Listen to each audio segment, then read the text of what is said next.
I'd like to call this special meeting for personnel to order. Let's rise for a pledge of allegiance. To the flag of the United States of America and to the republic for which it stands, one nation, under God, indivisible, with liberty and justice for all. Roll call, Mr. Zork. Mr. Casey? Present. Mr. Duncan? Present. Mr. Dwight? Present. Mr. Martinelli? Present. Mr. McAndrew? Present. Mrs. Oleski? Present. Dr. Rowan? Here. Mr. Sheridan? Present. Mrs. McGuigan? Present. 9 present, 0 absent. First up is visiting delegations, and I don't think anybody signed in, but if anybody wants to speak.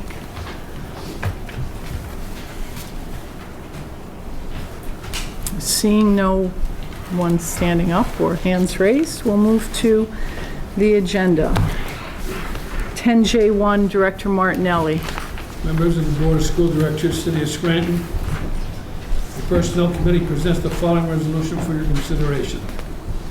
Whereas there was a board resolution approved on May 19, 2014, entering into a contract with Mr. Jeff Daniels, 2001 Jones Creek Road, Howell State, PA, to provide medical assistance services as assigned.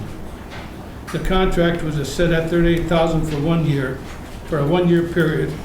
It is renewable for a period not to exceed a total of 14 months from inception. And whereas the contract was retroactive to May 5th, 2014, however, it has been determined that Mr. Daniels actually began his work a week earlier on April 28, 2014, and is therefore entitled to retroactive activity to April 28, and shall be compensated accordingly. And now therefore be resolved that the May 19, 2014 board resolution approving the contract of Mr. Jeff Daniels is officially amended to be retroactive to April 28, 2014. I so move. Second. On the question, Mr. Gaynard, how did this happen, this oversight here? I'm not sure. At the time, I believe the starting date was May 3rd. I hope that we pay more attention to detail with our IEPs and what's going on in the special ed department than we did with this. Roll call. Mr. Casey? Yes. Mr. Donahue? Yes. Mr. Dwight? Yes. Mr. Martinelli? Yes. Mr. McAndrew? Yes. Mrs. Oleski? Yes. Dr. Rowan? Yes. Mr. Sheridan? Yes. Mrs. McGuigan? Yes. 9 affirmative. Members of the Board of School Directors, City of Scranton, is the recommendation of the Superintendent of Schools that the following be approved. Resignations. Administrative, Jessica Leitzel Aquilina, Supervisor of Elementary Education, Administration Building, effective August 20th, 2014. I so move. Second. On the question, On the question, I'd just like to say I wish Mrs. Leitzel good luck in her future. It's been a pleasure working with you, Jessica. And, I appreciate that. Thank you. you're welcome. Likewise, I'd like to add a comment. In the 14 months that I'm on the board, Jessica and I have had a chance to work together on a number of occasions, and she has been absolutely stellar. Can't ask for better performance in the Whittier Annex. Did a great job there, and I wish you the best. Thank you. I appreciate it. I would also like to say something. I believe this is a very sad day in the district. We lose someone very valuable. You'll be missed by many. Thank you. Thank you. I appreciate that. also too, I hate to refer to you this way, Mrs. Aquilina, but you're another of our dominoes. Thank you for your service. Roll call. Mr. Donahue? Yes. Mr. Dwight? Yes. Mr. Martinelli? Yes. Mr. McAndrew? Yes. Mrs. Oleski? Yes. Dr. Rowan? Yes. Mr. Sheridan? Yes. Mr. Casey? Yes. Mrs. McGuigan? Yes. 9 affirmative. Members of the School Board of Directors, City of Scranton, is the recommendation of the Personnel Committee that the following students be hired to work in Scranton School District Summer 2014 Employment Program for 4 hours per day, 4 days per week, at an hourly rate of $7.25 per hour. List attached. I so move. On the question, just on the question, I'd like to say that this is a huge step forward, I think, because we've never actually voted on student positions like this before. And I just want the media outlets to know that these positions were posted for in the schools, and every student had the opportunity to apply for one of these positions. So thank you to my fellow board members for that. I would also like to go on the record, the young lady named Mackenzie McAndrew. I have one of them at home, a daughter named that, but this is not hers, so she lives at a different address, just on the record. Roll call, please. Mr. Whiting? Yes. Mr. Martinelli? Yes. Mr. McAndrew? Yes. Mrs. Oleski? Yes. Dr. Lund? Yes. Mr. Sheridan? Yes. Mr. Casey? Yes. Mr. Donahue? Yes. Mrs. McGuigan? Yes. 9 affirmative. Members of the Board of School Directors, City of Scranton, the Personnel Committee hereby recommends the acceptance of the resignation of Superintendent William F. King, effective October 1st, 2014, as per the attached public announcement. I so move. Second. Second? On the question, Yeah, I would like to say something on the question. Once again, we're losing a valuable asset to the district. I just want to go on record saying that I didn't come on this board to destroy careers, but help students prepare for theirs. thank you. I also want to say that I wish the best to Mr. King and his future going forward, and I agree that this is a shame that this is happening. Roll call? Mr. Martinelli? Yes. Mr. McAndrew? Yes. Mrs. Oleski? Yes. Dr. Lund? Yes. Mr. Sheridan? Yes. Mr. Casey? Yes. Mr. Donahue? No. Mr. Whiting? Yes. Mrs. McGuigan? Yes. 8 affirmative, 1 negative, motion passes. Before we adjourn, I have prepared a statement that I wanted to read this evening. Despite my fellow board members' belief that I should not address the public without their permission, as board president, I feel obligated to respond to the public speculation that has occurred regarding the resignations of Supervisor of Curriculum and Instruction, Mr. Christopher Mazzino, and the Supervisor of Elementary Education, Mrs. Jessica Leitzel Aquilina. 6 months ago, as the newly elected board president, my mission was to empower our superintendent and central office administration to execute their duties without the interference of the board. I emphasized that it was inappropriate for the members of the board to interfere with the daily operation of the Scranton School District. I asserted that if we wanted the Scranton School District to move forward in a positive manner, focused on student achievement, we need to reestablish the chain of command, and that members of the Board of Directors must follow PSBA guidelines for best practices for school board members. I was unsuccessful then, and unfortunately, things have not changed.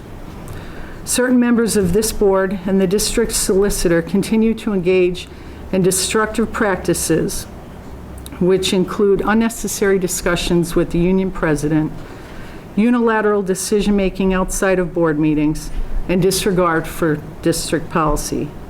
Instead of creating a positive environment and following the established chain of command, which provides for collaboration between the SFT and the district administration, members of this board continue to operate behind the scenes in a manner that negates established protocol. The obfuscatory communication with the union president includes, but is not limited to, conversations regarding union grievances, teacher negotiations, and personnel matters. Several members of the board have disregarded their role in the grievance process, which is to serve as an unbiased judge and jury. They have engaged in discussions with the union president and the solicitor and have made decisions about the grievance outside of the formal hearing. These decisions conflict with the evidence presented. The grievance that was granted at our last board meeting regarding our preschool paraprofessionals was already decided in favor of the district at the state level when the union president filed an unfair labor practice action. The fact that this board has overturned the decision of the state is completely unacceptable and is a detriment to the children of the Scranton School District. May I also mention that this decision has cost the taxpayers many hundreds of thousands of dollars. This board majority continuously fails to make decisions based on what is right for our children and taxpayers, and instead bases decisions on what is best for the adults who are connected to board members.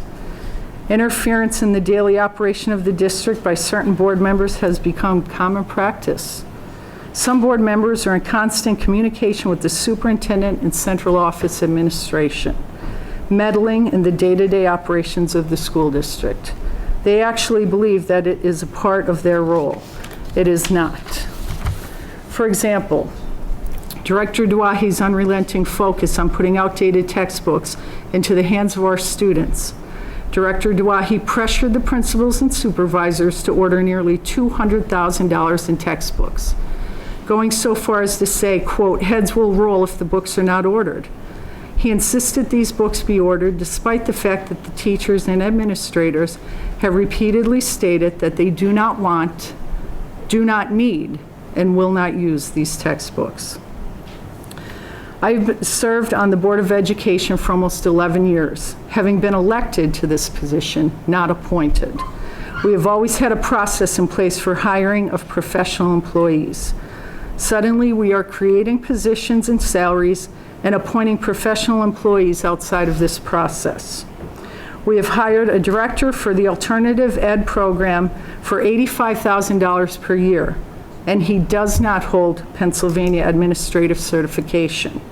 Our most senior and experienced teachers do not earn $85,000 per year, yet this board majority, at the direction of one central office administrator, has hired countless people at salaries that are not commensurate with their experience or position.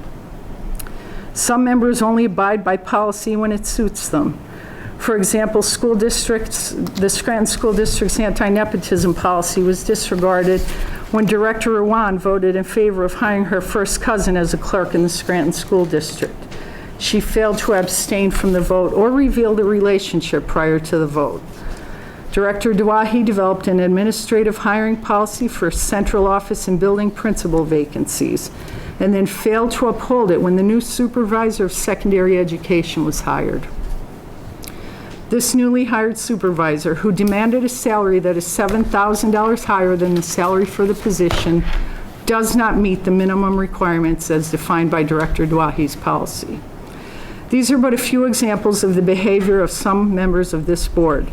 In closing, this board majority's philosophy of the function of central office administration is antiquated and rooted in the union president's desire to cultivate a divisive culture, one in which teachers and administrators are pitted against one another.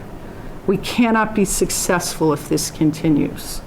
Central office administration should be partnering with principals and teachers to improve teaching and learning. This cannot be accomplished with continued interference of the members of this board. The decisions that this board continues to make regarding staffing, programming, grievances, and the spending of taxpayer money do not align with what is best for the children and the taxpayers. I call again for all members of this board to put personal agendas aside and put the children and taxpayers of the Scranton School District first. I'd like to make a comment that I've been involved with disingenuous and absolutely comical examples of a misuse of power. Your lack of leadership in that seat has been astonishing. The criticisms you leveled at me tonight are absolutely inaccurate not truthful, and bear no resemblance to the reality. You're entitled to your opinion, Yes, I Madam am. Chairman, but we disagree. Can I have I make a an motion to adjournment? adjourn. Thank you. Meeting's adjourned.